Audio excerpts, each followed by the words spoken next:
All right. Good morning and good afternoon, and I think even good evening to some in our audience. Welcome to the next edition of the Patrick J. McGovern Foundation's LinkedIn Live series, the AI Talks, where we talk to civil society and nonprofit leaders about the work they are doing at the intersection of AI, data, and some of the world's toughest challenges, including today, climate change and how we reduce Scope 3 emissions, GHG emissions, across the globe and throughout supply chains around the world. My name is Nick Cain. I'm the Vice President of Strategy and Innovation here at the Patrick J. McGovern Foundation. You'll probably hear me refer to ourselves as PJMF throughout this conversation. For those that aren't familiar with us as an institution, we are a global philanthropy working at the intersection of AI, data, and social good. And I'm so thrilled this morning and afternoon to be, I'm on Pacific time for those that haven't figured that out yet, to be joined by Naama Avni Kadosh, who's the Director of the Partnership for Carbon Transparency, which is an initiative of WBCSD, which is the World Business Council for Sustainable Development.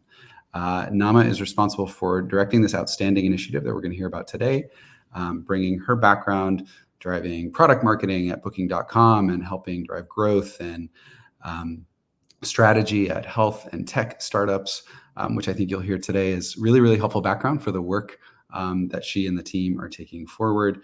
Naama is a passionate advocate for sustainability and for enabling actionable, impactful change toward a more sustainable future. So Naama, thank you so much for being with us. Thank you for inviting me. It's a pleasure.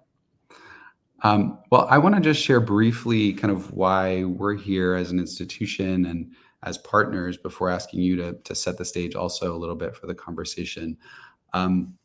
As a philanthropic institution, we have a number of ways that we work on the issue of climate change, partly because we believe this challenge, the challenge of mitigating some of the most intense harms from climate change that have already happened to our world and mitigating future harms, is that it's a data question. It's both a data question, a sort of, and a kind of force of will, the ability to move institutions and groups of people in the direction that leads to change. And I think those themes are going to be really important in the conversation that we're going to have today. So we work as a grant maker, funding nonprofit institutions like PACT that are taking data-driven approaches to addressing this challenge. We also advise nonprofits that are using technology themselves to give them guidance on their own technical strategy, how they're using data. And so at the intersection of those activities come a number of really, really exciting partnerships, and you're going to hear more about the work of one of our partners, PACT, today. So Naama, I'm hoping before we get into the details of PACT, what you and the team are doing, what you've built, which is really, really incredible, kind of set the stage for us, please. We probably, if people who've tracked the issue of climate change know a little bit about Scope 3 emissions, they maybe heard the term, thought about maybe that supply chains and how we get all the products that we have in our homes and in our lives like matter to the global carbon footprint. But can you paint that picture for us a little bit to just center the conversation? Yeah, of course. And no worries. I'm also in a way new to this, and I knew nothing about Scope 3 a couple of years ago. But it is a big black box and a lot of opportunity there. So Scope 3 emissions are companies' indirect emissions. So to take an example, if you are producing a car, in order to be able to make this car in your factory, you had to buy products and materials, you had to buy services and IT services and so forth. So this is what we call the upstream Scope 3. This is your supply chain emissions that in order to produce your product, they had to emit emissions on the way. So in a way, you are responsible for that. But it doesn't end there. Actually, Scope 3 also continues with the usage of the product all the way to the end of life of the product. And think about it, first of all, it represents about 70% on average for companies' emission. And in some industries, it can reach even 95% of their total company emissions are Scope 3, which are, one, you have very limited visibility into, and even worse, limited control. Almost zero control. And still, it's incorporated within your emissions. So these are Scope 3 emissions. Massive challenge. So this is the thing. I think we've already in a couple minutes teed up that this is both a really big and important challenge, and also really complex and hard. You just alluded to a couple of ways in which that's the case. Tell us now, briefly, kind of how PACT is intervening. This is a complex problem. Are you trying to take on the whole thing? What piece of this problem is PACT tackling? Yeah. Scope 3 is a big problem because the end goal is decarbonizing, right? What we want to see is a greener world. But in order to get there, there's one element missing, which is the data transparency. In order for you to be able to make decisions that will actually drive decarbonization, you must have trust in the data of your own Scope 3, which is currently a black box. So what we are doing in the Partnership for Carbon Transparency is working with a growing community of different stakeholders on defining one common language in a level. We do it in the granularity of a product carbon footprint. So a new term for you guys, PCF, product carbon footprint, critical for our work. In that granularity level, getting the data directly from your supply chain, so the real emission that occurred in your supply chain, will unlock decision-making. That's what we assumed in the beginning, and we're starting to see today. So we're doing it in two ways. One is the methodology side of the house, where we have the standard. This is the language, like accounting, like English. We understand, we're all speaking the same language, and also creating the scale of it by enabling it with tech. So we are one of those nonprofits that are really backing on tech. So the scalability of this standard is completely correlated to innovation in tech and software growth. And that's why we're enabling also this ecosystem by developing the API also together with the community. So this is also all of a coalition work, so that we can scale this, and all service providers and all solutions and software out there will also speak the same language. I love that. And I want to just call it a couple things that I think we're going to come back to there, which is one, the role of, the kind of many players, even just in this slice of the puzzle that you're taking on, which is this tracking question. So there are companies that are working to track their own emissions. There are the software that they may already pay for that is doing some of that tracking for them. It may be a place where they track other metrics about their business. And there are the suppliers that are supplying the products that they may have their own systems. And so just kind of want to put a pin in that. Maybe we'll come back to that, but the specifics there. But I think it tees up the next thing I want to cover really well, which is the kind of incredible complexity of stakeholders involved in this process. And you already alluded to the fact that you're talking about creating a single methodology that suggests a lot of people agreeing on something. And we all know in all walks of life, getting a lot of different people to agree on one thing is hard. And so I wonder, for now, could we just maybe take a moment to think about this coalition building piece of the work?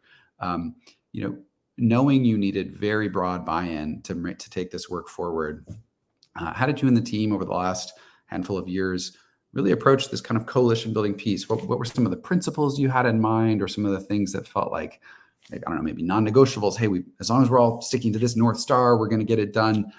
Tell us a little bit how you approach that. Yeah, I will start by saying that that's probably the key reason why PACT is successful today. Because from the get-go, that has been identified as a key principle, that we need to ensure we take into consideration all the different angles of the ecosystem.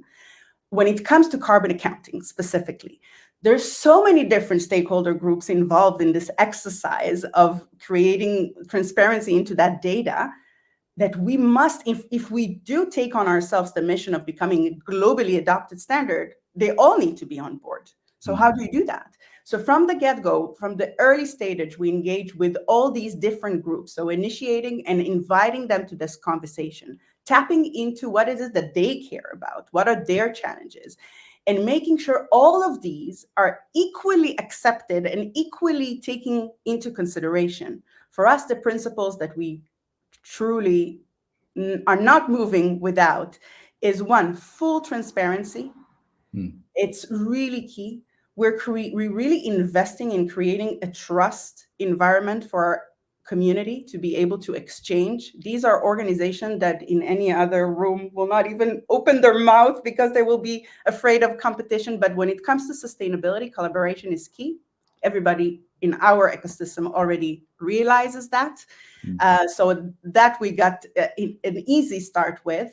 But by tapping into their interest and allowing this open discussion, trustworthy discussion, full transparency, and inclusivity, we were able to create this really fruitful discussion and a lot of engagement. Already on the first version, more than 150 organizations were tapping into the work we did, and this community only grew. I love that. I continue to think it's one of the most impressive parts of the initiative, that both that early traction and then the traction you've gained since, which I know we'll come back to.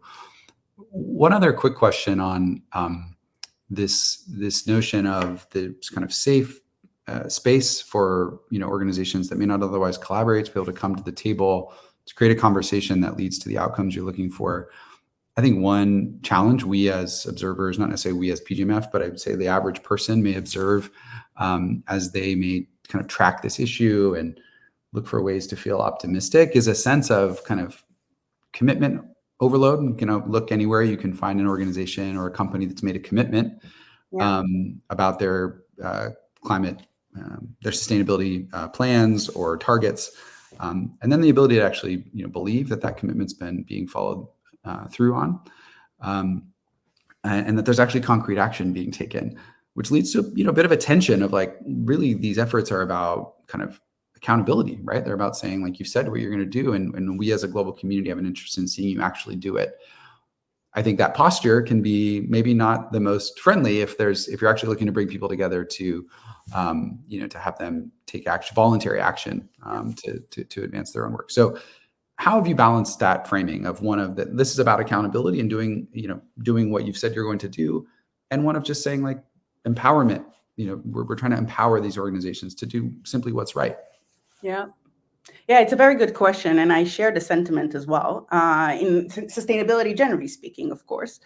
I will start, though, by saying that at least the community that we work directly with is quite inspiring with their ambition and the action they do. Let's be frank, this is a new topic for humanity and for business, and it's a journey. We at WBCSD very much realize that it's not from 1 to 100 in one day. It requires a lot of investment. It's extremely complex. It involves probably every part of the corporate, different department. It's intense in investment, and there's not much assurance yet of what will work and what not. So on one hand, we can understand the hesitance and the potential late bloomers in that area. But we do see the early adopters, and what we're doing to try to mitigate this challenge, because we are all about action. We say it in every conversation. This is not for the talk, this is for the walk. Enough with the talk. So we're all about the action. Having said that, we are also appreciating the challenge. So we are working together with the community to identify with them, the early adopters, what are the challenges for those that are trying to make those actions, and how can we take those learnings and develop tools, assets, services that will then make it easier for the next tier to onboard, and then even easier for the next tier to onboard. I see it as mutual responsibility. It's the responsibility of all these innovators out there, where it's commercial innovators or nonprofit innovators that are trying to accelerate this, to make it easier and reduce the friction, reduce the barrier of entry, which is extremely high these days. And that's why we are investing a lot, and PJMF are supporting us to do exactly that, simplify and ease the onboarding onto PACT. And in the same time, push for ambition, raise ambition, push for action. And the third element of that I can share that is quite very powerful as we see it today is, as early as we can, identify the benefits and the incentives and the outcomes of any action you do. So no matter how far you go, even if you didn't do the whole thing, but you took 2 steps, you're already in a better place. 2 more steps, you're already in a better place. So we keep on measuring everything we can, so we can empower the community for more action as possible. That's great. I really, really love that. I particularly love kind of, hey, like we need to take steps here, and we're not gonna, you're not out of the party if you only make it to step 2, right? We need everyone taking the steps that they can take. I want to move a little bit to just helping people get a sense for the, where the standard is today. How many products have been modeled, how many solutions are aligned with the standards that you've developed. But before we do, it's a bit of a maybe we can cover both. You just mentioned the community, and I wonder if you could just share a couple of names of organizations maybe that our audience may be familiar with that have engaged, that are part of the the PACT community, whether that's a big company or either a technology platform they may have heard of, just to give a bit of a flavor for our audience. First of all, we have candidates from every industry you can imagine, but a lot of very engaged corporates: Unilever, Procter & Gamble, Schneider Electric, Dow, BASF from the chemical industry. On the software side, SAP and Siemens, but also a lot of really cool, innovative startups that are part of our community, because also a lot of innovation are coming, and investment is being poured into this topic. And everybody's equally welcome to PACT, of course.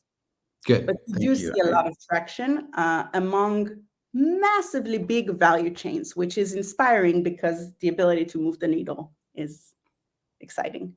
Absolutely. Okay. So I think we're going to get there in a moment too, on what it actually looks like to then, for someone who's looking at that full value chain, what kind of decisions they can make based on, some of these changes that are happening because of your work. But before we get there, if we could just build on what you just shared, to give us a sense of the scope of kind of adoption of the standard itself, whether that's at the product, footprints, products that have been modeled under this methodology, solutions that have adopted and said like, hey, if your data, if you want to use our data, you can trust that it's following the methodology that's been published here.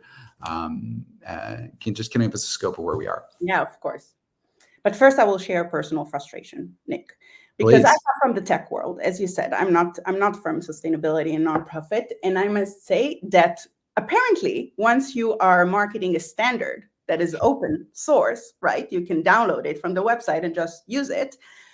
You have very limited visibility over your reach. So let's first start with that. So this is your question is my $1 million question. Having said that, we do work very closely with our own WBCSD community, and we see growth, tremendous growth in the past year. We started, just to give you a sense, we started with 8 companies that then turned into 900 companies exchanging product carbon footprint. And based on 2 weeks ago data, 2,500 companies exchanging data across value chain, exchanging over 4,500 product carbon footprints that had been verified and following the PACT methodology. So this is just in the what I call the incubator of WBCSD with our small community. They drove this level of engagement, which is very inspiring.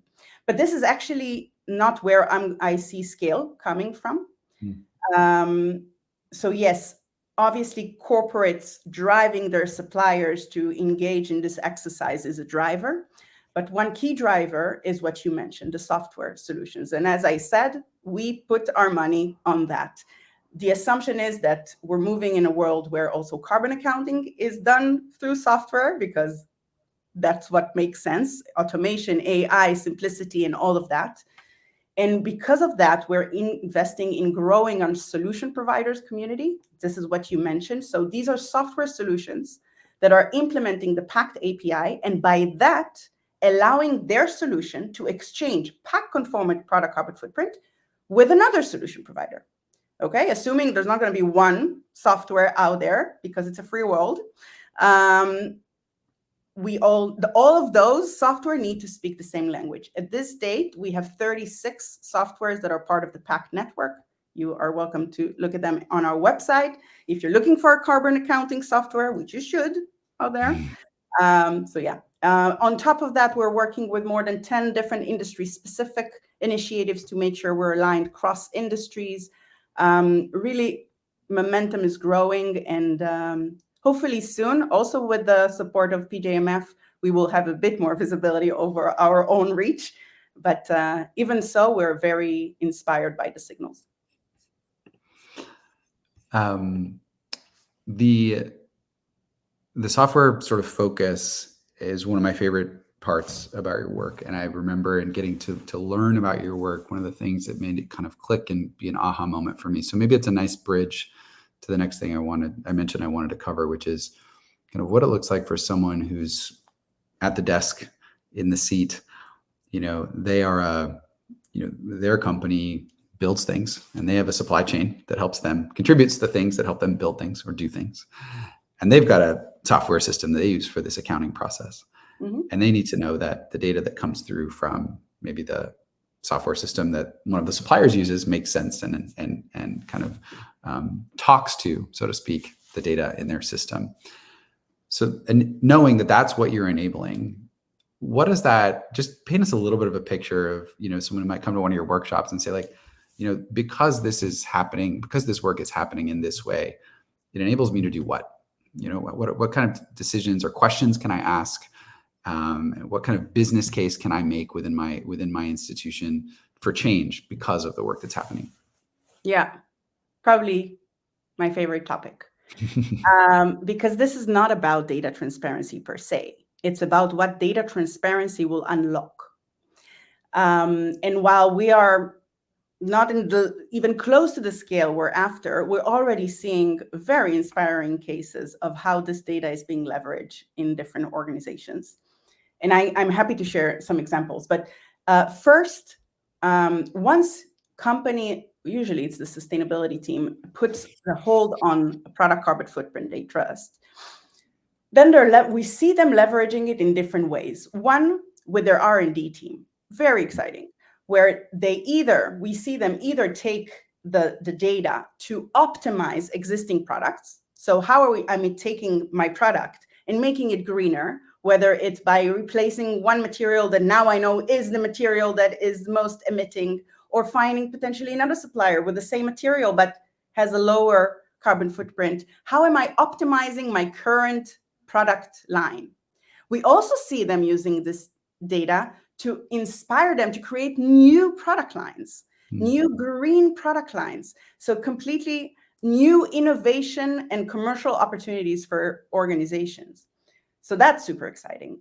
Completely different side, equally important, if not even more, is how this data is influencing the supply chain. So the procurement team of the organization is getting the data and incorporating this data in conversations with suppliers. And what we see happening on the ground is, first of all, interestingly, we heard a lot about pushback coming from suppliers, obviously, because now they're being asked for sustainability. But when done well, and when partnering with them and taking them on the journey, we see corporates are actually strengthening their partnership with suppliers and strengthening those relationships, because now it's a partnership. They are both equally responsible to decarbonize their part and then their supply chain. And also it allows corporates to identify which suppliers need the support them, whether through education and upskilling them and onboarding them onto sustainability, or even investing in a supplier to make their operation more sustainable, so their product will be less sustainable. Some are even offering consultancy services for supply. So you see a lot happening in the procurement world, while once this data is available, because then you know where to invest. Obviously, marketing and sales teams are enjoying this data, and it's been incorporated in the marketing narrative. And then one thing I love, and I don't understand how we can do without, to be honest, that's for me, it's like the breaking point, is that for decision-making, leadership, they have suddenly the confidence that the investment they do into sustainability is poured in the right place, because the data shows them that. But not only that, after a fact, after making the investment, only then they will be able to actually showcase that they made a change. If you're not going to use PACT, if you're basing your data on what we call in our industry secondary data, so your global averages, you can invest in making your own supplier better, but then when you calculate again with the same global average, you won't be able to show the impact of what you did. So no matter where you look in the corporate, this data is being leveraged for good decision, both commercially and sustainability. It's such an important point. I mean, I think in so many contexts, in various places where we intervene around climate change, and we think about modeling is the center of modeling is kind of the bedrock of so many questions when we sort of anticipate what our investments may yield in terms of change, and the more we can sort of, whether it's downscaling temperature data, temperature modeling, or in this case, getting to the product level of a model instead of relying on averages, is so critical to actually, as you said, both smart action and then proving that the investments you've made work. So I love that. You touched on this for a moment, and maybe we could kind of come back to it. I'm curious how you are seeing the standard benefit, maybe stakeholders outside of the global north who are sort of part of the supply chains, maybe don't have as many resources to kind of allocate to their own emissions tracking. How does it, what does it do to the dynamic between those suppliers and maybe the potentially, at least by perception, more powerful, with all the leverage buyers that they engage with? And how does this open data dynamic kind of play out for them? Yeah, this is actually a super cool after effect, to be honest, if you ask me, because at the end of the day, those massive value chains are spread across the globe.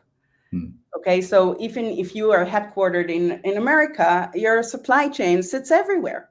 And the more of a producer you are, actually, we're more going towards the global south. And today, suppliers in the global south and companies are being bombarded by customers, give me sustainability data, not standardized. By enabling this standardization and simplifying the engagement with it, so making it more accessible to smaller organizations, we're actually bridging that gap. We're making it easier for them to participate in this game. So because this is a business future-proof exercise. In the longer term, this is what we're talking about. So if you are unable to get yourself up to speed soon enough, you are at risk of losing your business. And by having a language that is industry agnostic, geography agnostic, relevant for everyone, and easily accessible for everyone, you're actually making them part of this exercise. And by actually putting the responsibility of scope 3 on every part of the value chain, push them to engage down their supply chain. So there's the network effect, what we call. So you ask your supplier, that supplier will ask their suppliers, and so forth. And with that, we engage everyone equally. And I'm curious, I love that. And I love the network effect point in particular, another, I think, very powerful element of your work. If you could just speak quickly to, you mentioned the importance of making engagement more accessible. And you mentioned sort of software interventions, like an API that says, okay, this makes it easy for software to talk to this data. Are there other elements of that accessibility work, whether it may be language or, what other elements have you been investing in, or at least exploring? Yeah. I'll be frank and say there's much more we should be doing and we will be doing in the future. But this is core to every decision we make. So we see this as core of our mission to simplify the onboarding. We do this in different ways. The first one is digitization. So we, as I said, we expect the solution providers who are the expert in user experience to simplify and delight their users. This is our expectation from them. But obviously, we take also our own responsibility by creating training materials. We will be releasing a new version of our methodology next year. We will then translate it to different languages to make it accessible to more organizations. We're also partnering with different organizations that are already out there supporting suppliers to train them and hopefully turn them into what I call implementation partners. We are a small nonprofit team. We will not be educating millions of suppliers directly, but we want to educate millions of suppliers. So we are working on more scaled channels to reach those suppliers fast. Yeah. Super fascinating. Thank you for sharing that piece. Just wanted to note, we'll probably have about maybe 4 or 5 minutes left of our conversation before we turn to some audience questions and a little bit of dialogue. So if folks have additional questions they want to raise, please drop them into the chat. I know we have a couple of good ones that have come in.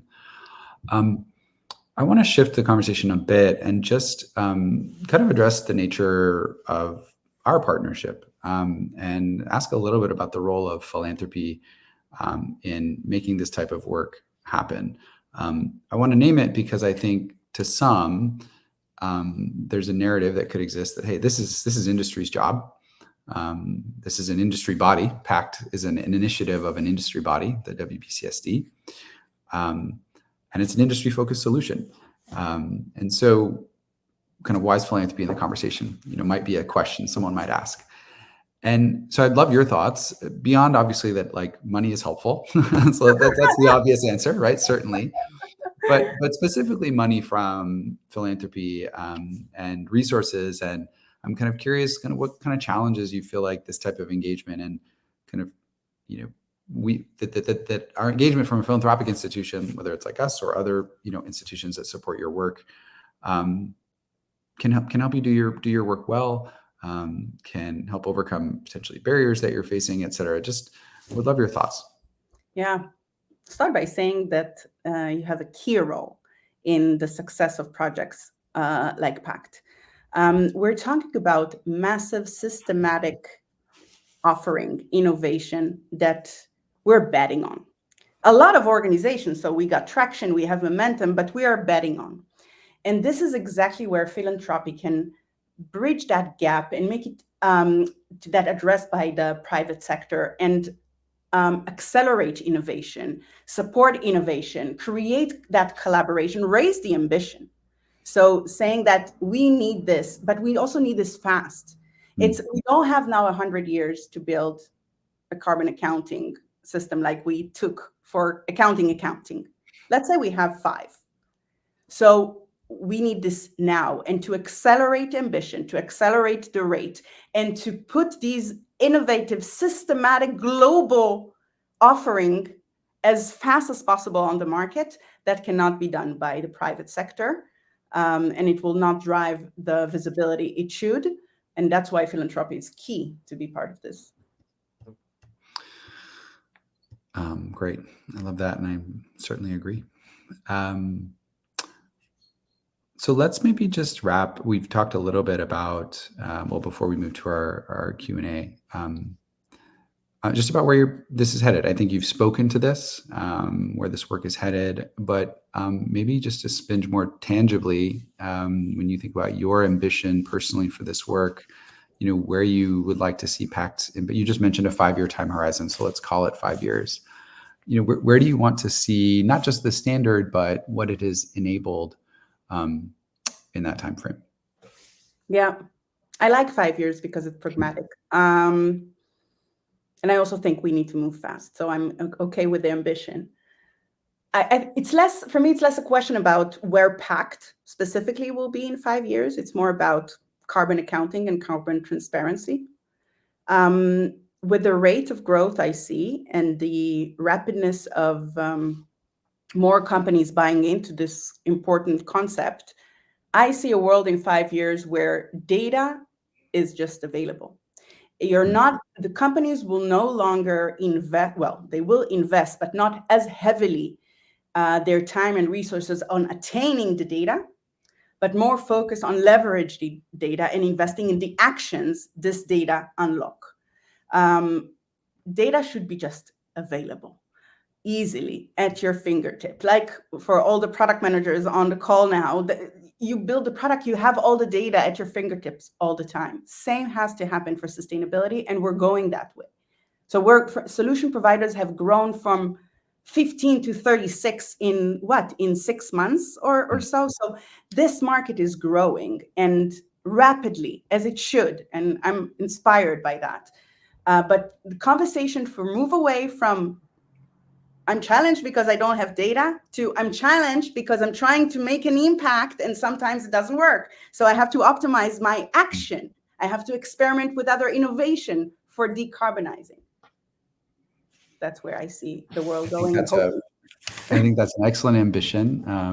That data is purely a question of what is the smartest and most impactful thing you can do with it, and not a question of whether it's there for you to use. I love that as an ambition. Can you trust it? Yeah. Yeah. Very good. Well, I'd love to maybe just move to a couple of questions. The first is that we've had in the chat. The first is you piqued our interest with the idea of green product lines and innovation that may have come from organizations that are seeing some of this data and then saying, like, not only are we going to try to reduce the footprint of something we already have, but we're going to try something entirely new. Any fun examples that you could share with us? Well, I cannot really share the details, unfortunately, because it's not public yet, but the one that I had in mind, but it's in the consumer goods. So it's all the way to support us as consumers. So it's not in the middle of value chain. It's really all the way down to something we will be touching. So that's inspiring. Yeah, unfortunately, I cannot say, but hopefully we will have a case study soon that we will be able to share with everyone. Okay, fair enough. That makes sense. We'll be excited for whatever that thing is that we can hold in our hand at yes. Go buy green. Yes. Are there, another question is, are there kind of stakeholders or sectors that have been harder to reach or that you think need to be even more engaged, or where there's more focused attention, particularly around data access? I like this question. It's not about the accessibility. With that, I don't, all industries are engaged in the topic. The challenge comes from, actually, that many of the industries have rightfully specific requirements. As I said, the PACT offering is an industry agnostic offering. But then specific industries might have additional requirements, some emitting materials or emitting factors that are completely irrelevant to any other industry. So that is less about mobilizing companies to participate, but it's more us convening the conversation with that industry specific, what we call industry specific initiative, that are working on a chemical methodology or automotive or textile or steel, because it has its unique, and we need to make sure all of those are still talking the same language, because otherwise we're done. All value chains are not one industry. So they're also influencing each other, which also is powerful. So this all scope 3 design is quite powerful from an influencing perspective. They're all pushing each other. I think that's actually a great point. The point that essentially no value chain is mono-industrial, if that's a word I can coin. Yeah. But in fact is, of course, touching many at once. I think that's a really and geographies. Right, certainly. Yeah, indeed.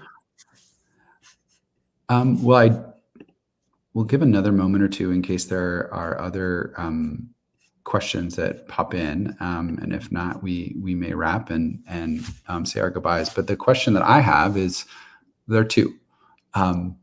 One is, how can our audience stay updated on your work? Where would you recommend that they keep track of what you're up to? All right, I'm going to actually give you three things. The second is, for those that are inspired by the topic and want to geek out on just the Scope 3 conversation more generally, are there other places you would point them? You mentioned that you were on your own learning journey for a couple of years as someone who came in from another part of the technology industry. What might you recommend? And then I'm actually going to save my last one for the end. So let's just start with those two. All right. So first of all, we recently launched our new website. So you're more than welcome to go and take a look and learn about PACT and Scope 3 and supply chain engagement and everything Scope 3 related at www.carbon-transparency.org. To keep up to date with publications, events that we're hosting, webinars, anything, new versions of the methodology coming out, I would recommend just following us on LinkedIn, Partnership for Carbon Transparency, where we keep our community up to date. And remind me, what was the second question? Where folks that are just learning more broadly on the topic might go, resources that you would recommend, or that you continue to follow now that you're in your role. Yeah, there's a lot of content out there that I can recommend. I would look into solution providers, education, training. There's also really, for those that are really geeking on sustainability, like myself, I actually went and took a course on sustainability, generally speaking, which was fascinating. There's so many out there available for just people, so not experts. Obviously, we work closely with the GEGP. Our standard is completely obviously based on that as well, like in many other standards. So please take a look also on what they're doing. And also an interesting source of content, more on climate action, less on climate transparency on the data, is the Climate Drive. You can Google it and you can find a wealth of what are the type of actions that companies are doing out there to actually decarbonize. And really cool case studies of companies actually doing things and learnings. And so if you feel like exploring that world. That is a perfect bridge to what I think will be our final question then, which is, this is, the most critical challenge of our time. And I think in some ways, being in the work day to day is a way to stay hopeful and optimistic. And in other contexts, it may be a way to, you're a little bit closer to some of the, 2 steps forward, 1 step back moments that may happen in this long journey toward where we're trying to go. And so I am curious, what What are a couple of things you might share that are giving you hope in this regard, related to our journey as a global community to tackle climate change? The things that keep you excited, motivated, and believing that we're going to get where we need to go. Yeah. Wow, I really like this question. And it is a challenge, by the way. I want to answer it in different ways, if I may, Nick. Sure. I will start by saying that I really encourage our audience to consider spending more of their time on helping address this challenge. This is indeed the biggest challenge humanity has ever faced, and we need all hands on deck. And every skill set is relevant and useful for this challenge. I want to say that I was a bit worried before starting this role because I was afraid of feeling always disappointed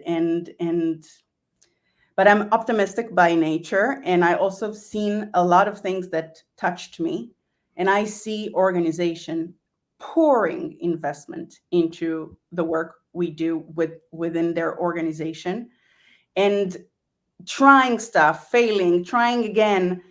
There are really ambitions out there. And I know there's a lot of criticism over business and them potentially not doing enough, but they also do a lot.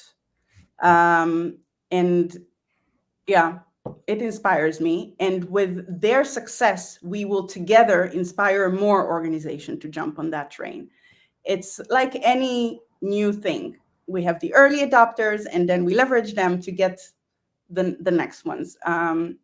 But I do think we're going that direction, mainly because we're getting so much closer to the connection between sustainability and the commercial sense for the organization. Once that will click,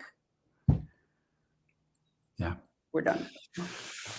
I love that. And I think it's a perfect note to end on. Naama, thank you so much for your time. We are grateful to have, folks of your energy and intellect and commitment out there doing this critical work. So thank you, to your team, for continuing to push that forward.